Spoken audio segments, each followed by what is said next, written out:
So when I started at the Container Store, I thought I was a very effective communicator. I've always had good relationships with people and been able to interact with different groups who have different, but whether they're technical or whether they're operations, never really had a problem with it. But boy, when I started here, you really have to take this to the next level because the Container Store puts such a focus on communication, and it's one of their core foundation principles. You really have to take your game and step it up. So I've learned a lot working here from great leaders like Amy and Christy and Allie and Tammy about how to improve my communication. And really, I kind of break it down into three primary ways you're communicating here. So one-on-one interaction, whether it be with someone out on the floor, with a counterpart in another department, or one of the people reporting to you. Really being concise and kind of knowing what you're going to say and the objectives you want to achieve when you're having that interaction. And also, that respects their time. You can get to the point very quickly, and also listening. So this was really a challenge for me, and I had to work a lot at this on how to actively listen when you're having a one-on-one conversation with people, because the tendency that a lot of people have, and I had, was I'm reloading, getting ready what I'm going to say next while they're still talking, rather than actively listening to them. So my interaction with my employees one-on-one is always, start off with something positive, ask them about their day, get into the nitty-gritty of what you're there to talk about, and always end on a high note. I always make sure that we're praising them in public, and if we have an issue, we're taking them privately and kind of working it out in a respectful manner. Other ways we communicate here: voicemail, voicemail, voicemail. This is the first place I've worked at where we use so much voicemail to communicate, and I didn't really understand it at first. But then as you think about it and you do some email communication, you realize that getting that inflection and getting that person's tone and making it more personal in the voicemail is really a benefit. I always have a rule in email. I never have a back and forth in email where it's starting to get, it's a hot topic or there's room for, misinterpretation. You really just want to pick up the phone and have a conversation with people at that point. Another guideline I use for email is get to the point quickly. What are you trying to communicate in that email? Make sure that it's in the subject line and the summary, high-level summary of what you're trying to communicate is right there at the top and in focus. And it's clearly separated with paragraphs, so it's just not a stream of thought in an email. It really helps kind of get your message across. And if you want to put a bunch of detail in an email, put that down at the bottom and let people kind of get into the details if they really need that information. Voicemail is very similar to that. Usually when I'm leaving a voicemail, it has to do with a technical problem that we've had on the floor. So you really have to, who's your audience? Who are you trying to speak to? Do I really need to communicate down to this level of technical detail of what the issue is? And what's most important to the people listening to the message? Make sure they understand, here's what we found, here was the issue, this is why it impacted you, we care that it impacted you, and this is what we're going to do to make sure it doesn't happen again. Those are really the things that people care about when I'm usually leaving a voicemail on a technical thing. Another thing about email I will just add is that even though you can't get to something right away, respond immediately. Respond as fast as possible. Let them know that you heard them, that you care about them, that their concerns are will be addressed. I worked at several companies where people would request some support and people would sit on it and not respond. And then you feel like you're not heard, like they don't care about you. It's not worth their time to respond to you. I think it's a caring behavior to always make sure you respond to people when they email. So, first, I just feel so fortunate to work for a company that we have so many great communicators that I get to work with every day. So I really try to pay attention to different people's communication styles, and if I see a good email or hear a good message, I really try to take that to heart and emulate that when I have other messages to communicate. So I really try to learn from the leaders that I get to work with every day who are awesome communicators. Second, I really try to be purposeful about the type of messaging that I'm sending. So if if I have something that I need to say, I really think about would this be best communicated in email, or would a voicemail where people can hear my tone of voice and kind of me thinking through the process be better? Or would a face-to-face meeting be the best way to share this? Is this a good huddle topic? So really thinking through every time that I have a message to share, my means of communicating that and making sure that I'm picking the right method. Because when I first came to the Container Store, I came from a place where email was it. There was no other type of communication, and so I really have trained myself through being here that there's lots of great ways to communicate, and email isn't always the best option. So that's been a big learning thing for me since I've been at the Container Store. And then last, when I do have that face-to-face time, if I'm meeting with somebody, I really try to make the most of that time, really try to have topics to cover and then an objective for what I want to accomplish in that time, because everybody's busy here. I'm going 100 miles an hour, so I always try to respect everybody's time when I do have that face-to-face interaction. For me, effective communication has been something that I've been trying to hone since college. My first job out of college was in distribution, and it was with Walmart, and I had to learn very, very quickly how to communicate to various different audiences, particularly being a young 21-year-old right out of college, having to communicate with folks that were probably sometimes twice my age, and figuring out how to make that message meaningful.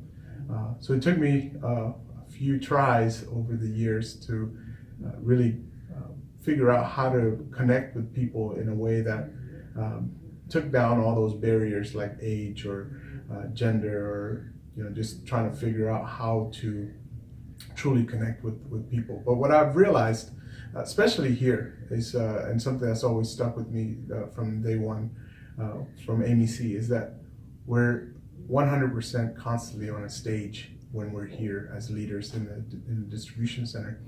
And so keeping that in mind, I always make sure to tailor my communication style with that goal of saying, if I'm on a stage, what do I want to portray? What's the message that I want to convey? And the first step I always take is to find a theme. The theme for me is important, because that's what helps me connect with the audience. If I can find a theme that's going to connect with the team, then that's going to drive that point home much better than just saying, hey, I'm just here to talk to you at Huddle today, right? So I always try to have a theme to my message. The second part is I have to keep the audience on their toes, and I do that by singling people out throughout the time that I'm speaking, whether it's a quarterly meeting or a huddle. I try to hone in on different people just to make sure that they know that I want them engaged. And it's surprising sometimes how some people just kind of perk up right away when you're calling them out. But it's important. It's important for them to know that I'm just not talking above them, like what they tell you in public speaking, just watch above their heads and you'll be fine. I try to connect, have that eye-to-eye contact, and make sure that they see that connection right away. Because to me, the most important part of effective communication is truly having that connection with a person.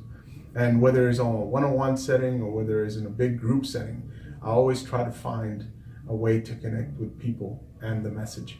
And so, especially on a one-on-one setting, I try to make sure that with those folks that I draw something from interactions that we've had in the past. I always bring up an example of, hey, do you remember when we had this conversation before? Or, hey, I remember you telling me that your son is in sports, or whatever it is, so that they know that I'm invested in them, that our conversations is just not in passing, but it's truly a connection and a relationship. I think blending all those three things together has helped me to continue to become a better speaker and connect with my audiences. There's always room for growth. I always watch people like Melissa, for example. She's one of the people that I most admire with regards to public speaking, because when you think that she's being extemporaneous, she really has worked in driving that message well before she ever delivered it. So that's something I always keep in mind. But I think that's what I love about the Container Store and our leadership is that it's always challenging us to improve our communication and make sure that we're doing it in the most effective manner. Hey everybody, I want to talk about a little bit about effective communication and what it means to me and how I apply it out on the DC floor. And to me, effective coaching falls under that. And that's some of the things that we encounter on a daily basis. And I'm gonna give you guys an example of a situation or something I might come across a couple of times. And the first thing is, always working with that person that you're trying to coach up to make them better and make them feel like it's a partnership. An example is, we get feedback from the stores, and sometimes we send them bad loads. So once we get that email, I try to see what the causes were based on the pictures they sent us, and that's a real good tool to use. And we appreciate them sending those pictures to us, because that way we could tell the story to the loader. So I go over them, and then I actually make the loader aware that I'm gonna talk to them about a bad load that they had, and just kind of giving them the heads up. That way they feel comfortable, and I'm not surprising them. Hey, here, you had a bad load. And then give them the details of the store and the date they loaded it, and also the concern that the store had and the feedback that they sent us in the email. The pictures tell a lot of the story, and that's what I use as a tool to explain to them their concern. In addition to that, some of the skills that they could improve upon, and then also get feedback from them on the day that they loaded that store, what caused them to place the items in the bad position that they were. At the end, I guess the final thing that we want to come together as is, work as a team, make them feel comfortable, and then lastly, be a servant to the store to making sure that their load is loaded correctly. I think if you work together, that person feels that they are valued, and also you're trying to improve their skills. In addition to that, I take it a little step further, and I also ask them, once I talk to them about the load and show them the pictures, if it's fine for me to share it in huddle. That way it also makes the team aware of some of the improvements that we could do as a team. And I've had several reports or concerns from the stores here the last year, 2017, and on all of them, everybody said that it was okay to share them with the team, which they feel like we want to make the team better and also make them better.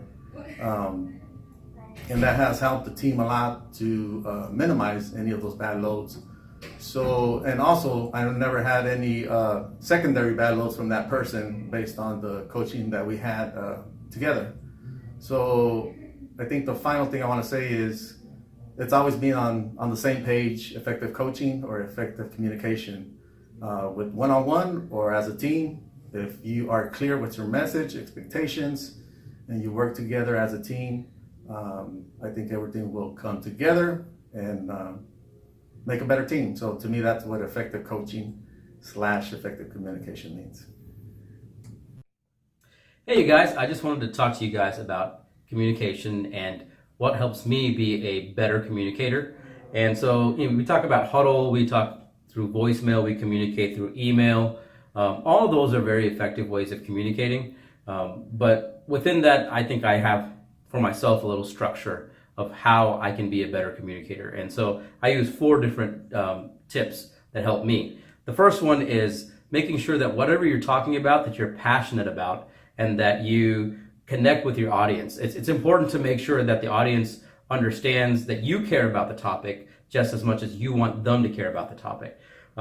So that could be through your voice and through your enthusiasm, how much passion you bring. It could be through your body language. It's different little things that are all part of that communication. And so it's important that you're passionate and that you connect with your audience. The second thing is that part about that is that you smile, you make eye contact, so you're actually connecting on an individual basis. Because even when you're talking a large huddle, sometimes you could just kind of lose the group if you're just talking in a general pattern instead of connecting with each individual person within that group. The second thing that I do is make sure that you know what your audience needs to know. make sure you're communicating what they need to know and not just a bunch of extra information. What do you want them to get out of this communication? That's what you got to think about when you're orchestrating and building the topic. The third one is keep it simple. Concentrate on the core message, the key takeaways. That way they can capture that either in your intro or especially in your conclusion. You want to make sure that you're wrapping up saying, well, these are the things that remember what we were talking about. So they have an idea of what they need to take away in kind of a summary format. And the last one is kind of aligned with that. It's to have a structure. Think through what you're going to say. Don't just shoot from the hip every single time. It's ideal to have like some type of an outline or some type of plan. So when you're going through it, especially when you're presenting, that you're not going rogue, that you stay on point, and especially that you stay on time. It's important to kind of consolidate all those points together. So those are just some of the things that help me formulate my safety minutes and things that I do, safety communications, but also how I put together voicemails and emails and things like that. And it's a great way for us to make sure that we're effective and efficient in our communication. Thanks. When I think about communication, I flash back to when I first started out in the distribution center, and oh my goodness, how was I going to learn something about all the employees in the distribution center? So what I did was I printed out the resource guide and I cut them into little flashcards, and every time I went out on the floor and I had a conversation with someone, I would go back and I would write it on the back of their picture. Next time I would go out on the floor, I would look at the back of the picture and say, ooh, Anita has 2 dogs, or Bob is married and has 2 children, or whatever it may be.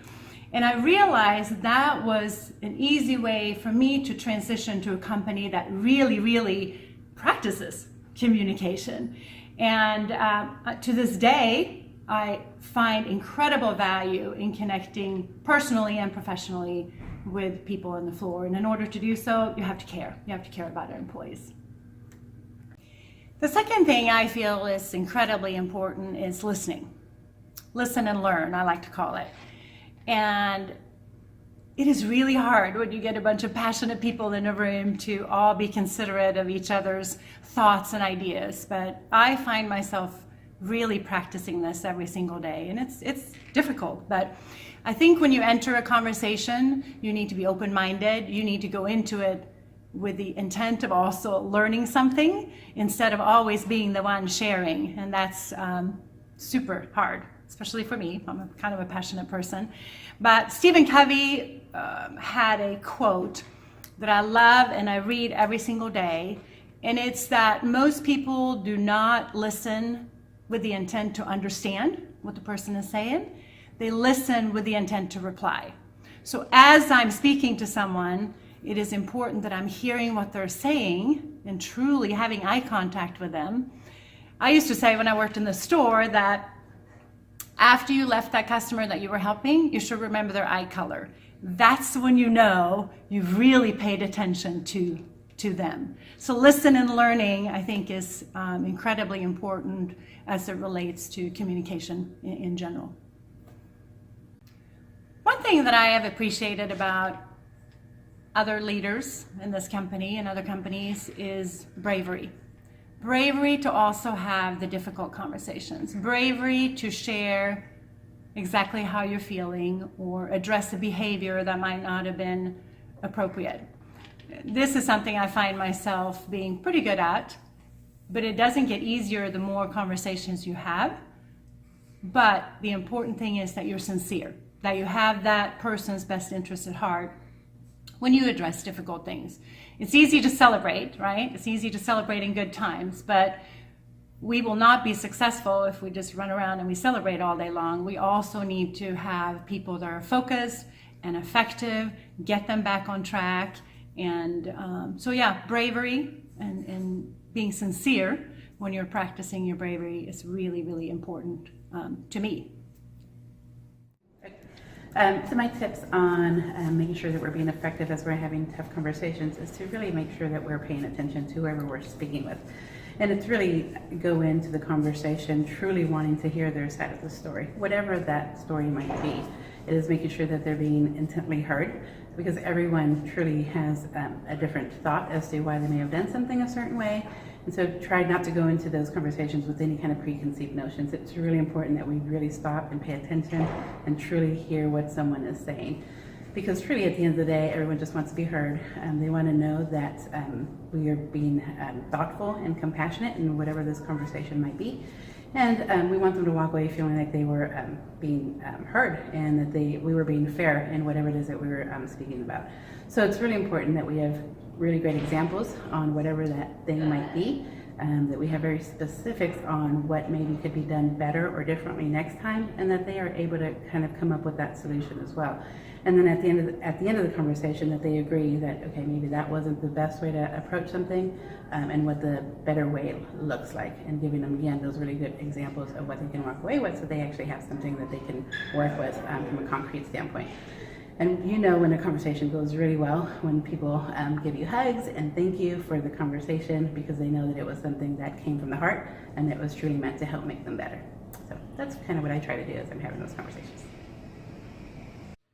Hi everybody, I'm here to talk about effective communication, and what I want to talk about today is that sensitive, tough conversation. We know what those are all like. In our mind, we prepare for that. We prepare on how we're going to deliver that message. Once we start that conversation, it can go in a completely different direction. At that point, we've got to make sure that we continue with our composure. We got to make sure that we're listening intently, and the employee has got to truly feel that they're able to tell us what they believe has happened in this situation, or whatever that situation may be. In the end of the conversation, we have to make sure that the message is still delivered clearly to the employee. Whatever the intent was on our message, you got to make sure that it happens. Emotions could come into play in this, right? All of a sudden, you could have an employee that starts crying, or you can have an employee that gets very angry. So you got to make sure to calm the employee down and ensure that you're there to listen intently to what their view or their thoughts are. However, by the end of the conversation, we still have to make sure that we deliver a clear message to the employee. And again, always remember, it's about respect and ensuring that the employee feels respected in this situation. So always remember, the difficult conversation, at the end of it, your message has to still be clear, direct at times that the employee understands that. But again, the employee should feel respected at the end of that conversation and feel that they were listened to and heard very clearly by us as well. Okay, thanks.